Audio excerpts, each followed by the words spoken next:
Hey, welcome. As you guys may have read on my Twitter, I've had COVID. I'm finally feeling better today. The last couple days were real rough. The body aches are just incredibly bad. But everybody's totally different. Their experience is completely unique and it's very bizarre. But I'm trying to get back into it here. I'm going to be doing a crypto update as well. But I wanted to talk about this case. Now, for those who didn't see, I did a live stream with the attorney, and let me give you some quick background on the case. Um, so, if you saw my work on the Rittenhouse case, you know I believe the right of self-defense is absolutely crucial. Right, the right that we have, a God-given right to defend ourselves, our loved ones, our kids, our families, our property shall not be infringed, and that right is paramount to what it means to be an American. That if someone's going to attack you, you have a right to protect yourself.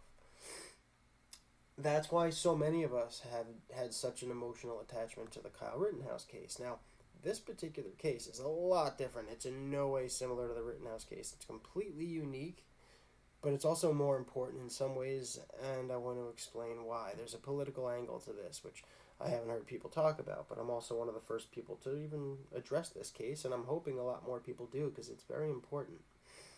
So we have,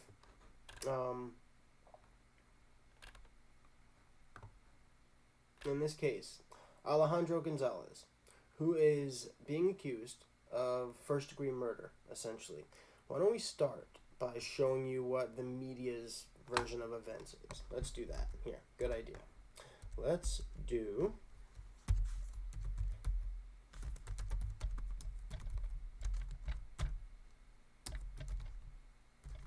so.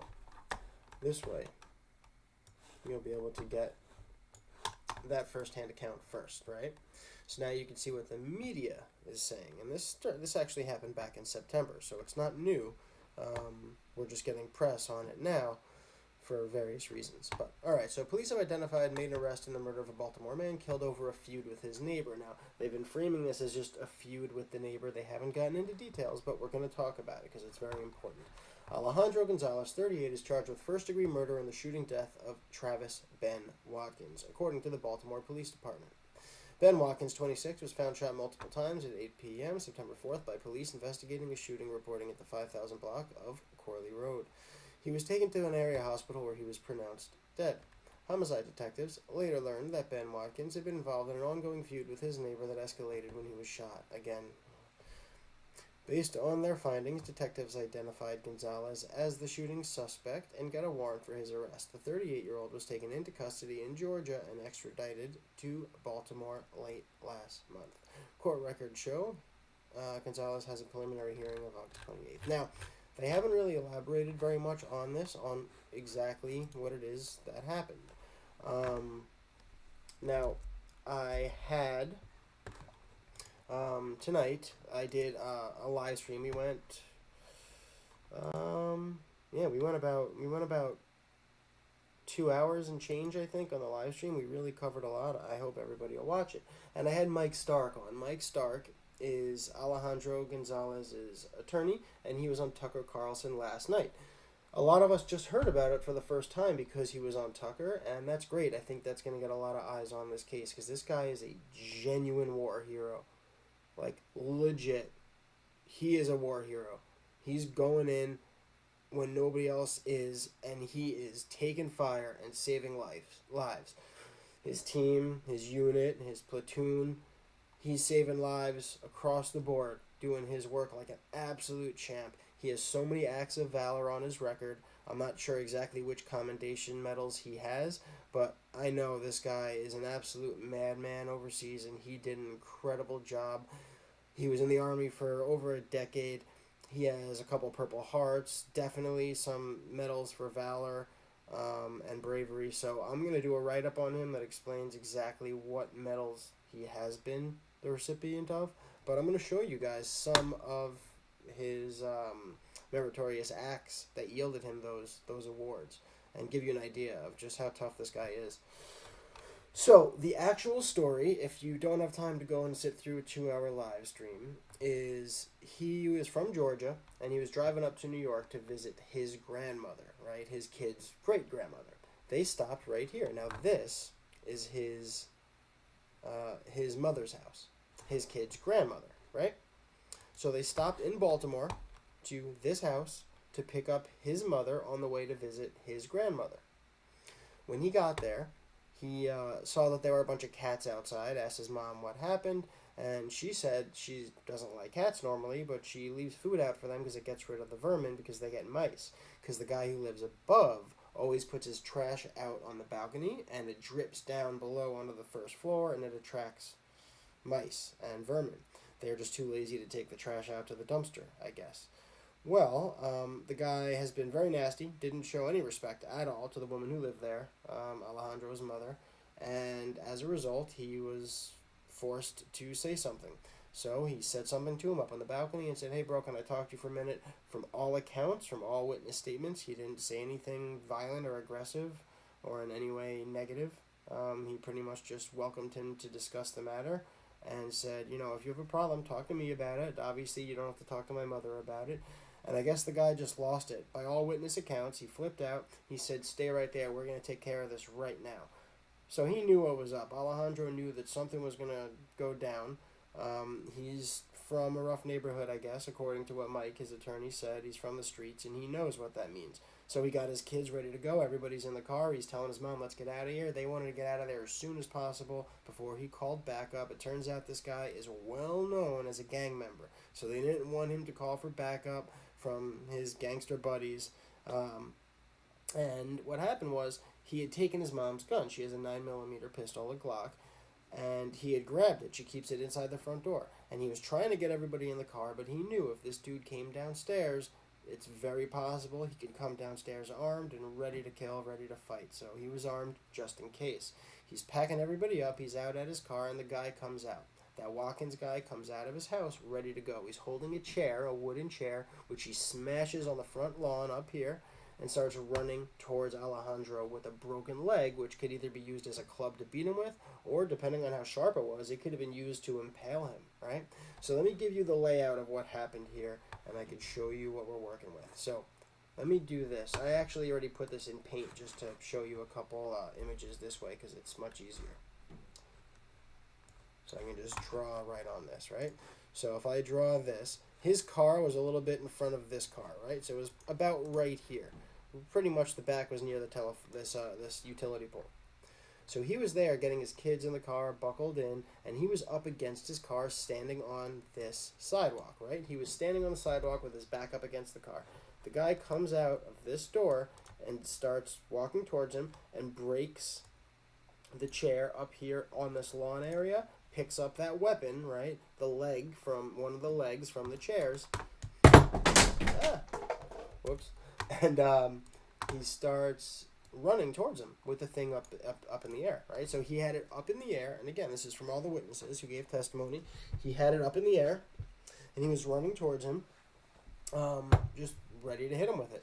And you'll notice there's actually a steep incline here. So because of this hill, he was definitely running at him, right? I mean, even if you were walking slowly, you would have to do like the Weekend at Bernie's walk if you're walking on a hill that steep to not have your momentum carry you forward very quickly, right? So he was running towards him with this weapon in his hand, and Alejandro Gonzalez had no choice but to fire in self-defense. He shot the attacker 3 times.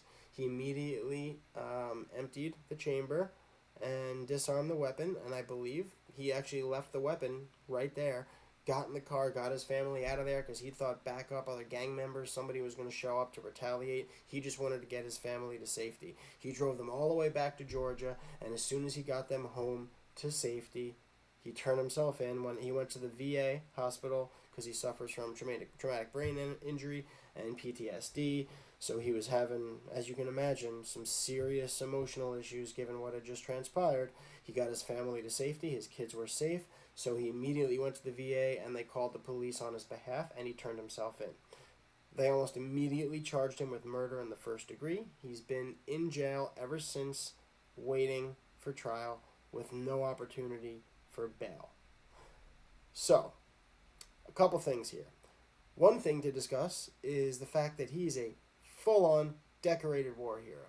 So let me show you some background as to just how big of a deal this guy's record really is, how much of an actual war hero this guy actually is. So I talked about it in this thread here. You can look at, let's see. You can go to my Twitter and get the link for the live stream. I'll put it in the description of this video as well if you want to go back and watch the live stream with Mike Stark, his attorney. But in this whole thread, which you can check out on my Twitter, I broke all of this stuff down. Let me see here. So I got this whole thread breaking all this down, including this. So take a look at some of this. This is actually from his military record, right? So Achievement 1, on the evening of 10th of November 2004, at Bridge 3, PFC Gonzalez was tasked to set up concertina wire to close off the west side of the bridge. While placing the first roll, his squad came under small arms and RPG fire. Despite serious threat to his life, he demonstrated his dedication to mission accomplishment and continued to emplace the wire, denying the insurgents the ability to drive across the bridge. As he was being fired upon, he just kept doing his job. Then, while conducting striker sweep missions in Iraq, his vehicle was disabled by an IED, one of many times he was almost blown up or was blown up. After checking for injuries and despite his own injured ankle, he quickly manned the M249 in the air guard hatch, preventing any further attacks from the AIF, the oncoming force, the insurgency force. Within an hour after the IED strike, PFC Gonzalez, following instinct, fired upon two potential SV bites, disabling them before they entered the perimeter, so he prevented additional hostiles from entering the perimeter. On April 5th, after the platoon discovered an IED, they came under small arms fire from the vehicles north. PFC Gonzalez laid down suppressive fire with an M240B, and when the weapon malfunctioned and he was unable to fire, he quickly transitioned to his M4 carbine and continued firing until the AIF, again, the incoming insurgent force, he broke contact. Gonzalez also assisted the dismount team clearing a building and the surrounding areas to ensure no AIF were present and the EOD could operate safely. That's the explosive ordnance disposal teams. Then again, he was the squad's alternative vehicle operator for the past 5 months. Has driven over 3,000 miles throughout the brigade area of operation along MSR Tampa, conducting striker sweep missions without any incidents. His knowledge of his vehicle and the routes has proven to be a valuable asset to the squad, allowing other operators some time away from the heat of the driver's hatch. So that's one example, right? 1 page worth, and that was for one of his commendations. Here's for another one of his commendations. Achievement number 1, as a team leader during Operation Clean Sweep, Staff Sergeant Gonzalez helped his, and again, he's not some pogue, he's not some guy who's sitting on a rear base. He's an NCO on the front lines, putting in work as a grunt, saving lives, saving his teammates. Staff Sergeant Gonzalez helped his platoon achieve freedom of movement on the route on Route Dog during this 26-hour mission. Jesus, 26 hours straight. Man, these guys are tough. SSG Gonzalez, Staff Sergeant Gonzalez was a gunner and helped with the recovery of 3 vehicles struck by IEDs. Upon returning from the mission, an injured child was brought to forward operating base, whatever that is. Staff Sergeant Gonzalez assisted the platoon medic in administering first aid and helping medevac the child. His efforts ensured the child's survival. He's literally saving children, right? This guy is a hero. Staff Sergeant Gonzalez and the team leader and squad leader for a route clearance platoon supporting CTZ Alpha Omega, supporting Fire Squadrons, 2nd Squadron, the TF Hawk, and TF Hawk, I'm not sure what most of that is. His leadership and technical and tactical knowledge of route clearance operations was instrumental in the successful accomplishment of over 100 route clearance patrols, ensuring the freedom of movement for over 7,000 kilometers of ASRs and MSRs in CTZ were safe and secure to conduct combat operations and resupply missions. So essentially he cleared those areas, I believe maybe clearing it for mines and everything, meaning everybody else behind him was safe, but he put himself at risk to do that. As a squad leader, Staff Sergeant Gonzalez assisted with the successful planning and execution of multiple operations in support of 2nd Squadron, Fire Squadron, and TF Hawk, helping to ensure that those units' missions were a success. His assistance during route clearance operations helped successfully find, export, and reduce 15 IEDs, denying the enemy the IED as a weapon of ensuring freedom of movement throughout ZTZ. So I think what he actually did, I think he was one of the guys who backed up EOD, so explosive ordnance disposal. Remember the movie Hurt Locker, and how Jeremy Renner's character, the guy who took care of the bombs and disposed of the weapons, had a whole team that backed him up. I think he actually served in that role at least part of his career. That's what he was doing. But again, he was in there for over a decade in the Army. And then same Staff Sergeant Gonzalez and his extensive knowledge of the repair process for RCP can do attitude to support troop forward of FOB Lagman Forward Operating Base by coordinating for maintenance support of multiple agencies, signing new. This is just stuff he's good at, just justifying his promotion, right? This isn't necessarily acts of valor, but you get the point, right? This dude is a legit war hero. Now, the prosecution hasn't put forth a theory of the case that contradicts what the witnesses have put forth, that contradicts what his attorney Mike has shared with me on our live stream. You can see this is the statement of charges from the state's attorney in Maryland. I'm going to get into the law momentarily. The officers are explaining that they responded to a call and found the decedent shot 3 times, an unknown black male who was later identified laying on the sidewalk, suffering from multiple gunshot wounds to the body. Officer rendered medical aid to the victim until medic number 2 arrived and transported him to Sinai Hospital. Now remember what I said. He was found laying on the sidewalk, right? He was running down this hill when he was shot. So, obviously, he had a lot of momentum that he continued and landed on the sidewalk. Guess where the shooter was standing, right? So, you have, I think they actually, did they explain it in this? No, but they do in this. So, Alejandro's, again, like I said before, Alejandro's standing up against his car, his back's up against the car, he's standing on the sidewalk, and that's exactly where Watkins' body was found, on the sidewalk.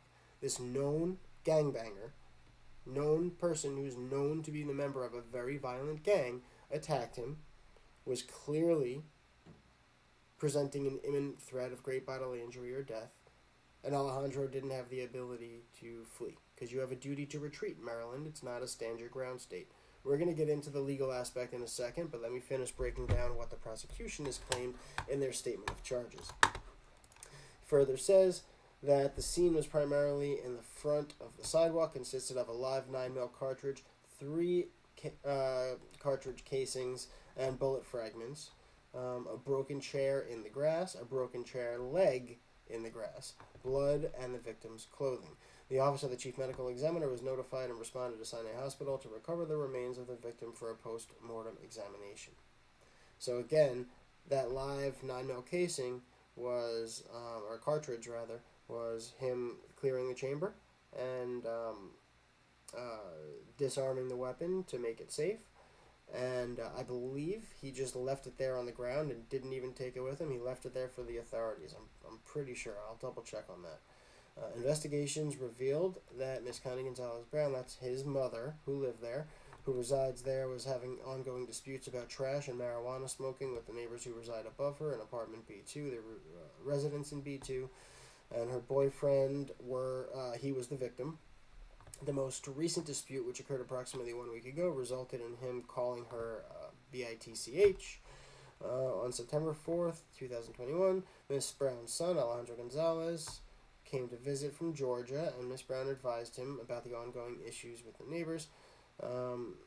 So he confronted Mr. Watkins about the incident and stated to him not to call his mother a BITCH, and that if he has anything to say, he could say it directly to him. Miss Brown stated that she keeps a registered Glock 43X 9mm handgun in her home for protection behind the front door in the bookshelf, and her son knows where she keeps it. The verbal dispute escalated. Mr. Watkins went up to his apartment and grabbed a chair.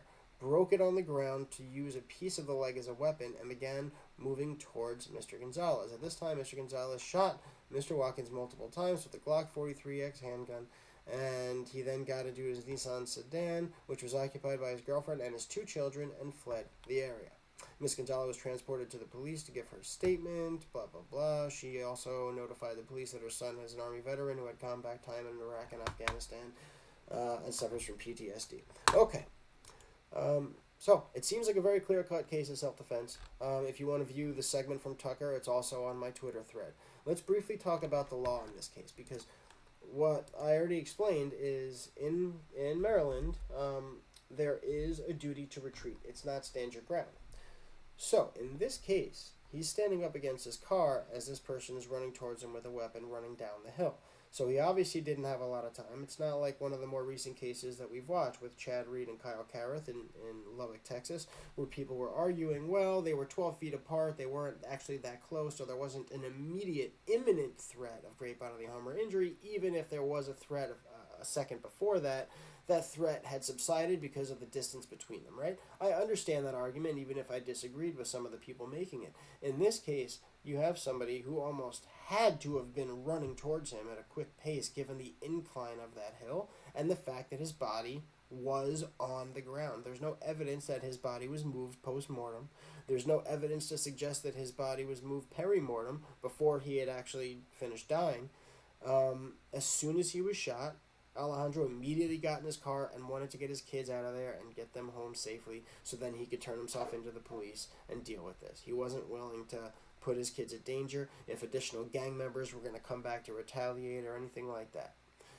So, he didn't have anywhere to flee if the car was directly behind him, right? Now, you could say he can go right or left, up and down the sidewalk and flee that way, but he's not going to leave. If this guy's running at him with a weapon in his hand, and make no mistake, the leg of a broken chair, even if it has one sharp end which you can stab somebody with, and even if it doesn't, but you can use it to beat somebody as a blunt object, is clearly a potentially deadly weapon, right? So he's running at him with this weapon. He's not going to flee up or down the sidewalk and leave his 2 children, who he's trying to buckle into their car seats, and his fiancée to potentially get assaulted and killed by this maniac, right? So obviously he didn't have the option of fleeing in this case. So if the state tries to claim that he had a duty to retreat and he didn't, and therefore he can't claim self-defense, that would be nonsensical, and I think a jury would laugh that out of the courtroom. The problem here is even taking this case to a jury trial is problematic because you're dealing with a guy who's a genuine war hero. You're putting him through hell. He can't afford this, not to mention the fact that his life is now in danger. So I learned a lot on the live stream. I suggest you watch the whole live stream with his attorney, Mike. But after this thing happened, the mother's apartment, which again is down here, was broken into and ransacked. And apparently photos of him were ripped off. There were family photos where somebody ripped out pictures of Alejandro. So it seems, I don't want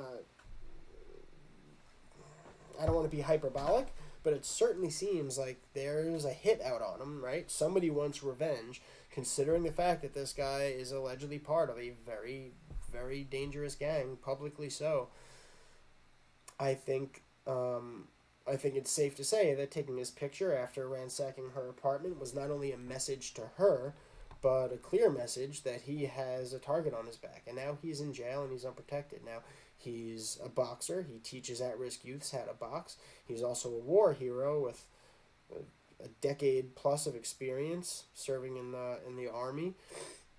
He can take care of himself, but he's in jail right now. And as of right now, his attorney doesn't believe that he's in any immediate danger. He just avoids everybody else and doesn't really interact with the main population of the jail, but he's still locked up. He's in danger, and in Maryland, apparently it's not that easy. If there's a body involved in a murder case, then it's very hard to get bail, apparently. Now, in his case, with traumatic brain injury, PTSD, his record as a war hero, you would think that they'd be able to get him some bail, and hopefully they can make something happen, but his lawyer's been trying, and it's been very difficult. So they need money. I'm going to share their GoFundMe.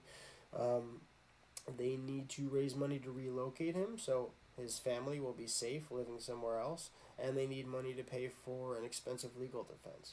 Unless, of course, the state's attorney is honest and actually drops it. Now, let me talk to you about the political angle and why I think they're actually pushing this murder charge. We've seen what happened to a lot of Democrat-run cities over the last 2 years, right?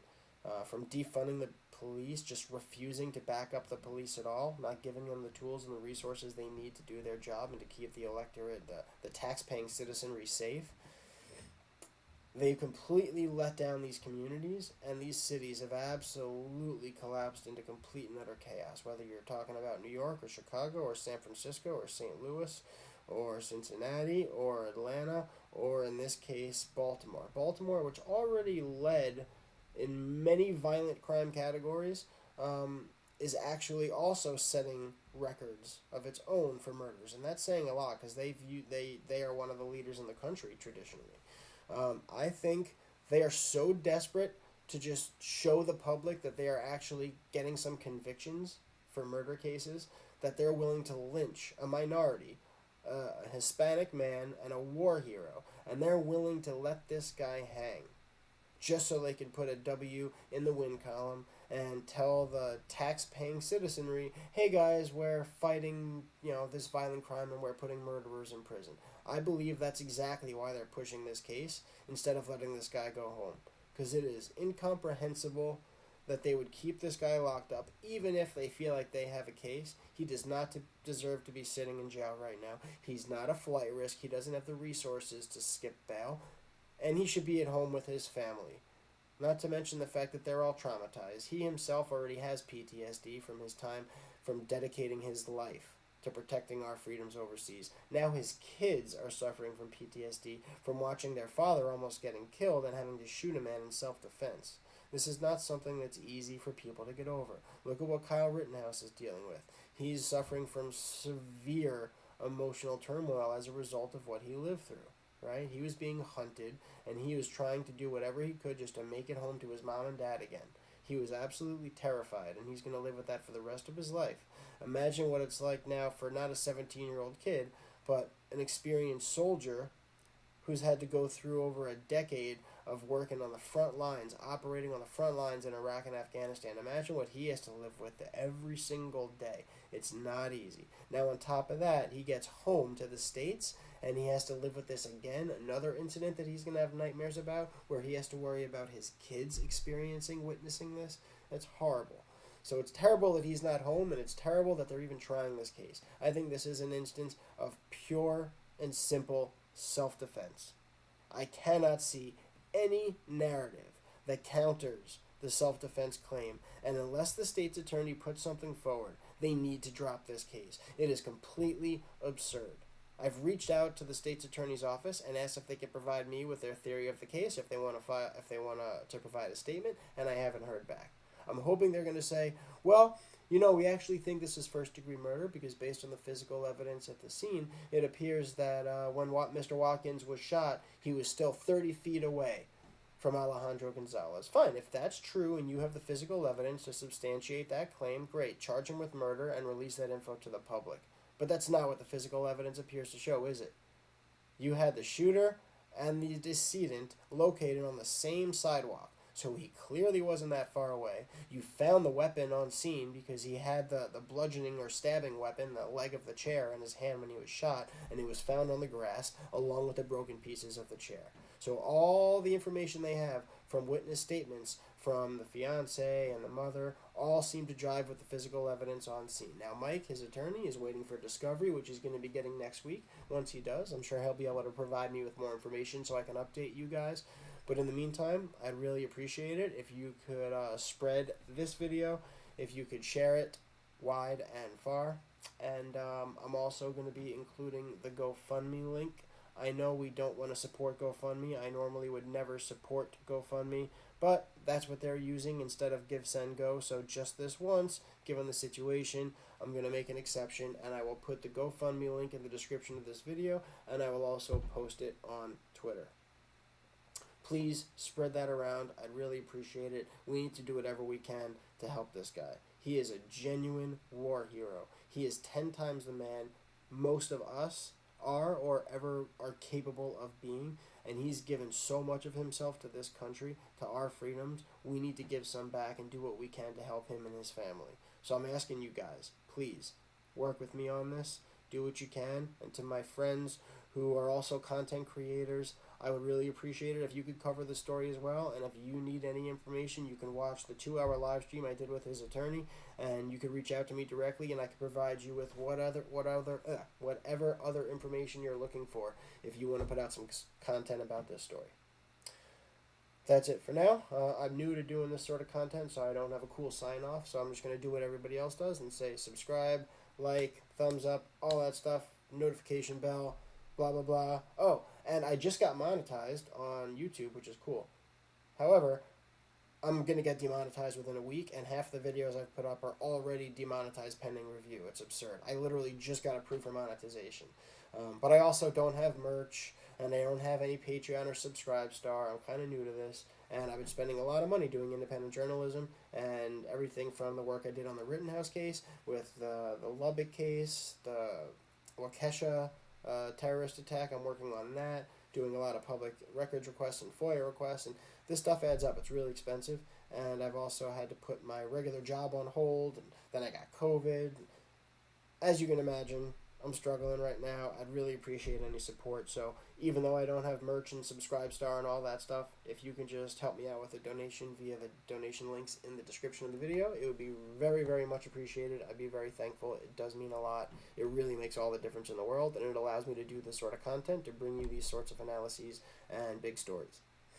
I actually do have locals now, so you can go to darthcrypto.locals.com, and you could also support me there. You can join for $5 a month as a premium member, and I'm going to be doing a lot of premium content there, so that's another way to support me. And you could always do more than the $5 a month. That's just the basic minimum that you have to do. Anyway, that's it for now. Like, subscribe, bell, blah, blah, blah, that stuff, da-da-da, do-do-do. That's all I got. Peace.